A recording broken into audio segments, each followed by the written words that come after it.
क्या पार्टी के भीतर कोई सफाई की गुंजाइश है? आरसीपी सिंह अगर इस पूरे मामले पे कागजात दाखिल करते हैं तो यह मामला खत्म हो जाएगा? देखिए, जो हालात जिस तरह से जा रहे हैं, राजनीतिक चर्चाएं हो रही हैं और मामला बाहर आ चुका है, तो कोई भी पार्टी इस हद तक नहीं जाएगी कि किसी अपने ही पूर्व अध्यक्ष के खिलाफ में इस तरह से नोटिस जारी करे और भ्रष्टाचार का सीधा आरोप लगाए और फिर जवाब मांगे। तो जाहिर है कि मामला अब कहीं बीच बचाव का नहीं रहा है।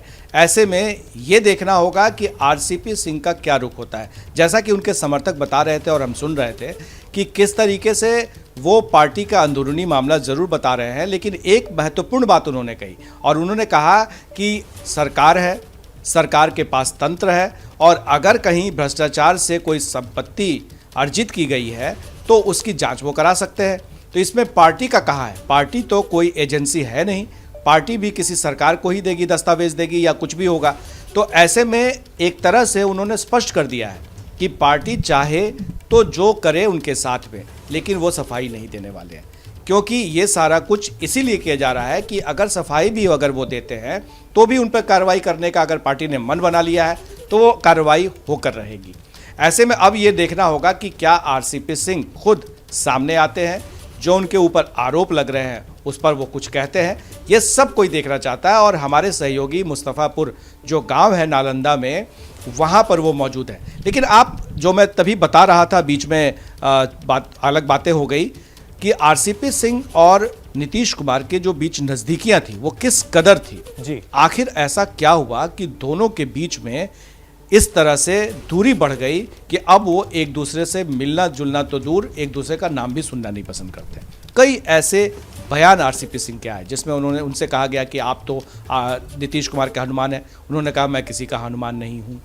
इसके अलावा कई ऐसे बयान थे जिससे ये साफ हो रहा था कि वो नीतीश कुमार को ज़रूर कह रहे हैं, मन से नहीं कह रहे हैं बल्कि मुंह से कह रहे थे कि नीतीश कुमार हमारे सर्वमान्य नेता हैं, कोई गुट नहीं है, उन्हें कोई दिक्कत नहीं है, कोई परेशानी नहीं है। और यहाँ तक कि एक शब्द जो है इस बीच प्रचलन में था बिहार की राजनीति में, वो कृपा। नीतीश कुमार की कृपा जिस पर रहेगी, जब तक रहेगी, वो फलता फूलता रहेगा और जैसे ही कृपा हटेगी उसका क्या हश्र होगा ये अब सामने है। यानी प्रकाश, माना जाए कि कृपा आना बंद हो गई है। क्या होगा इस पर सबकी नजर है। बिल्कुल, जब कृपा जिस पर खुद जो मंत्री हैं बिहार सरकार में अशोक चौधरी, उन्होंने कहा था, सभी ने कहा कि नीतीश कुमार की कृपा अगर जिस पर रहेगी वो फलते फूलते रहेंगे। प्रकाश, आप एक बहुत महत्वपूर्ण पॉइंट आपने उठाया कि ये पूरा मामला पार्टी के स्तर पर तो डिसाइड होता नहीं है, ये पूरा मामला तो डिसाइड होता है इन्वेस्टिगेटिंग एजेंसी का। अगर शिकायतें मिली हैं, भ्रष्टाचार के आरोप लगे हैं तो ऐसे में क्या जेडीयू में आपकी अगर बात हुई हो तो जेडीयू में कोई इस तरह की प्रक्रिया शुरू हुई है क्या कि इसको किसी इन्वेस्टिगेटिंग एजेंसी को दिया जाए, इकोनॉमिक ऑफेंस विंग को दिया जाए इस पूरे मामले को, क्योंकि सरकार तो पार्टी की ही है? देखिए, आप भी जानते हैं कि जो भी दस्तावेज होते हैं कानूनी प्रक्रिया के ही तहत किसी के पास आता है। अगर कोई ज़मीन रजिस्ट्री किसी से कराता है तो ये दो पार्टी के बीच में ये मामला होता है और तीसरा जो सरकार है, जो रजिस्ट्री दफ्तर है, वहाँ पर होता है।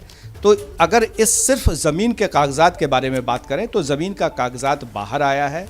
बाहर आने के बाद वहाँ के जो नालंदा के पूर्व प्रखंड अध्यक्ष हैं, उन दोनों ने इसके बारे में शिकायत की है पार्टी के दफ्तर में राष्ट्रीय अध्यक्ष से और फिर उसे जांच करने के लिए कहा गया है और फिर पूरी तरह से इसे भेजा गया है आरसीपी सिंह के पास नोटिस के तौर पर। तो ये एक प्रक्रिया है। पर दूसरी प्रक्रिया जो महत्वपूर्ण है कि अगर इसमें कहीं भ्रष्टाचार के जरिए, जैसा कि आशीष भी कह रहे थे कि आरसीपी सिंह पूर्व आईएएस रह चुके हैं,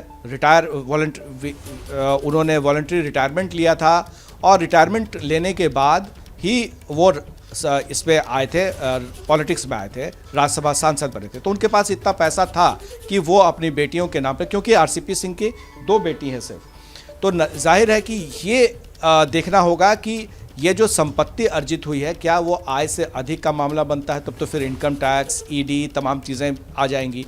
पर सवाल ये भी है कि अगर वो इस ज़मीन खरीद को जस्टिफाई करते हैं तो कहाँ कहाँ गलतियाँ हुई हैं, कहाँ कहाँ खामियाँ, जिस बारे में उन्होंने सिर्फ इस पूरे डॉक्यूमेंट में जिक्र किया गया है कि जो गिरजा देवी आरसीपी सिंह की पत्नी है उनका नाम ठीक से नहीं लिखा हुआ है और तमाम चीज़ें हैं, जो कमियाँ हैं वो बताई जा रही हैं। तो अब ये देखना होगा कि आरसीपी सिंह इससे किस रूप में, क्योंकि वो भी नौकरशाह रह चुके हैं, वो भी मंझे हुए खिलाड़ी हैं, चाहे वो अधिकारी के तौर पर रहे हों, नीतीश कुमार पर एक भी दाग नहीं लगा। देखिए बहुत महत्वपूर्ण अखिलेश मैं बात कह रहा हूं कि नीतीश कुमार के साथ साए की तरह साथ रहे, सेक्रेटरी के रूप में साथ रहे, राष्ट्रीय अध्यक्ष के रूप में साथ रहे, और एक भी दाग नीतीश कुमार पर नहीं लगा। आखिर क्या हुआ? क्या कहीं ना कहीं ये चीज तो जरूर रहा होगा कि नीतीश कुमार के साथ जब सेक्रेटरी के रूप में रहे, प्रिंसिपल सेक्रेटरी के रूप में रहे, तो जितनी भी फाइलें थी नीतीश कुमार तक अगर जाती थी तो वो इनके द्वारा ही स्कैन करके उनके पास पहुंचता था। तो ऐसे में जब तक नीतीश कुमार के साथ रहे नौकरशाह के रूप में, तब तक कोई दाग नहीं लगा।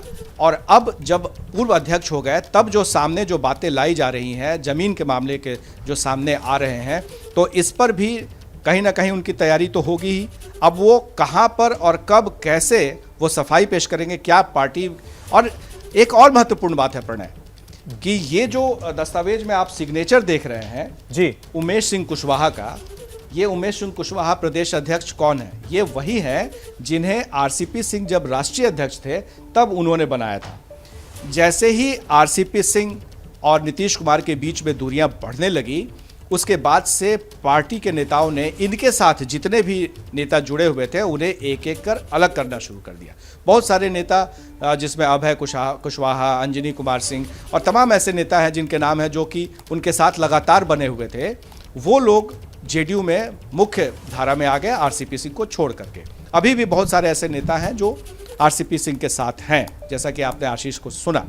तो ये देखना होगा कि ये जो दूरी है ये अब कहां तक जारी। जैसा कि हमने पहले भी प्रणय बताया था कि आरसीपी सिंह के दरवाजे सारे बंद किए जा रहे हैं। वो लालू यादव के साथ जा नहीं सकते हैं, बीजेपी के साथ उनकी नज़दीकियां बन रही थी और बीजेपी उनका इस्तेमाल कर सकती थी अगर, जैसा कि गठबंधन में किसी तरह का बिखराव होता है, किसी तरह की टूट होती है, किसी वजह से जो दिख रहा है कि गठबंधन में अनबन की खबरें आती रहती है। तो एक तरह से आरसीपी सिंह को, प्रकाश आप महत्वपूर्ण बात कर रहे हैं, इसी से जुड़ा एक सवाल अगर आप स्पष्ट कर सकें कि क्या ये माना जाए कि ये सारी जो तैयारी हो रही है ये दरअसल आरसीपी सिंह को बाहर का रास्ता दिखाने के लिए हो रही है? क्योंकि आप जिस तरीके से कह रहे हैं ये तमाम चीजें एक आधार बनाया गया, वही लोग सवाल उठा रहे हैं जिन्हें आरसीपी सिंह ने खुद अहम ओहदे दिए थे कभी। जी हाँ, ये साफ है, स्पष्ट है। ये इसकी शुरुआत कहां होती है ये समझिए। जब राष्ट्रीय अध्यक्ष थे आरसीपी सिंह, तो केंद्र में मंत्रिमंडल में शामिल होने की बात की चर्चा हो रही थी, तो उन्होंने खुद से कह दिया था कि जेडीयू विस्तार में शामिल होगी, जिसे नीतीश कुमार मना कर चुके थे 2019 में। उसे स्वीकार कर लिया राष्ट्रीय अध्यक्ष होने के नाते और वो खुद मंत्री भी बन गए। इसको लेकर के काफ़ी नाराज़गी थी पार्टी के अंदर में, पार्टी के नेताओं में, कि ये कैसे हो सकता है कि कोई, जैसे बिहार में कहावत है कि कोई अगुवाई करने गया, बरतुहारी करने गया और खुद ही दुल्हा बन बैठा। तो उस समय में ये काफ़ी चर्चा हुआ था और उसी समय से दूरी शुरू हो गई और तत्काल उन्हें राष्ट्रीय अध्यक्ष पद से इस्तीफा देना पड़ा, केंद्र में मंत्री रहे और उसी समय से ये दूरी बढ़ते बढ़ते यहाँ तक पहुँच गई है कि अब पार्टी में, देखिए अभी हाल ही के दिनों में कुछ वीडियो सामने आए थे जिसमें आरसीपी सिंह को उनके समर्थकों ने बिहार का मुख्यमंत्री कैसा हो, आरसीपी सिंह जैसा हो, इस तरह के नारेबाजियाँ होने लगी। आप सोचिए कि एक पार्टी के अंदर में जहां नीतीश कुमार खुद मुख्यमंत्री अभी हों, उनकी पार्टी में अगर ये नारेबाजी हो रही हो कि हमारा मुख्यमंत्री कैसा हो, नीतीश कुमार जैसा, आरसीपी सिंह जैसा हो, तो ये कितना बड़ा प्रहार होगा। लेकिन आरसीपी सिंह को तरीके से काटना, जो जिसे कहते हैं ना कि राजनीति में कैसे कद छोटा किया जाता है, वो आपने देखा कि पहले राष्ट्रीय अध्यक्ष पद से हटाया गया, फिर राज्यसभा में रिपीट नहीं किया गया, मंत्री पद से हट गए और एक साधारण कार्यकर्ता के रूप में अब पार्टी के अंदर बने हुए हैं। लेकिन उन्हें शहीद नहीं होने देना है। वो पार्टी के अंदर में उनको ऐसा दिखाना है कि उनका चेहरा जो है भ्रष्टाचार में लिपटा हुआ था और वो कालिख उनके चेहरे पर है। तो ये कह के ऐसा छोड़े कि कल को अगर दूसरी पार्टी लेती भी है तो वो ये दस्तावेज के साथ में वो बता सके कि आरसीपी सिंह दूध के धुले हुए नहीं है, वो दागी है और कोई उनके साथ हाथ मिलाता है तो वो भी दागी होगा।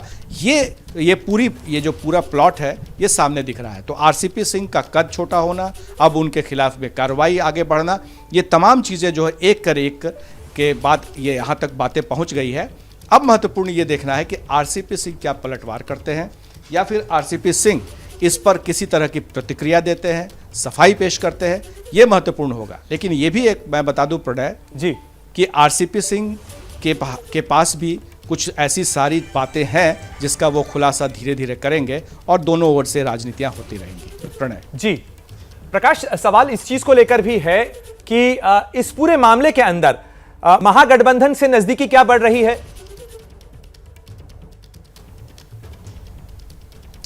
देखिए, ये सवाल बार बार उठ रहा है क्योंकि जब भी राष्ट्रीय अध्यक्ष जो अभी फिलहाल जेडीयू के हैं ललन सिंह, राजीव रंजन सिंह जी, जब उनसे सवाल पूछा गया था कि क्या बीजेपी के साथ गठबंधन में चुनाव लड़ने की तैयारी जो बीजेपी कह रही है वो जेडीयू तैयार है, तो उन्होंने साफ कहा था कि अभी तक तो है, कल किसने देखा है।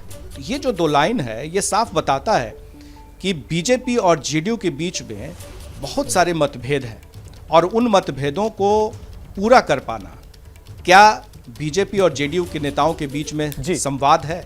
बिल्कुल संवाद नहीं है। दोनों के नेता जो शीर्ष नेता है आपस में उन लोग की कोई बातचीत नहीं हो रही है। तो ऐसे में तेजस्वी यादव का जो पहले नीतीश कुमार पर काफी मुखर हुआ करते थे, हर बात पर सवाल खड़े करते थे, अब नीतीश कुमार के बारे में एक भी शब्द नहीं कहते। प्रकाश, आप बने रहे हमारे साथ इस बड़ी खबर पर। एक बार फिर दर्शकों को बता दें, इस समय जो बिहार की राजनीति की है वो बड़ी खबर है, बड़े उथल पुथल की है और ये खबर आ रही है जेडीयू के अपने परिवार से, क्योंकि आरसीपी सिंह पर सवाल उठाए गए हैं, भ्रष्टाचार के सवाल।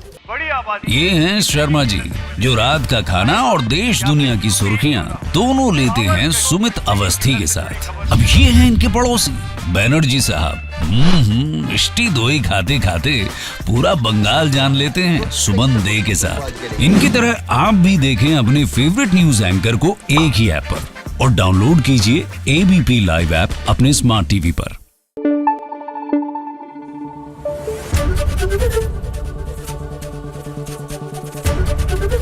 एबीपी न्यूज आपको रखे आगे।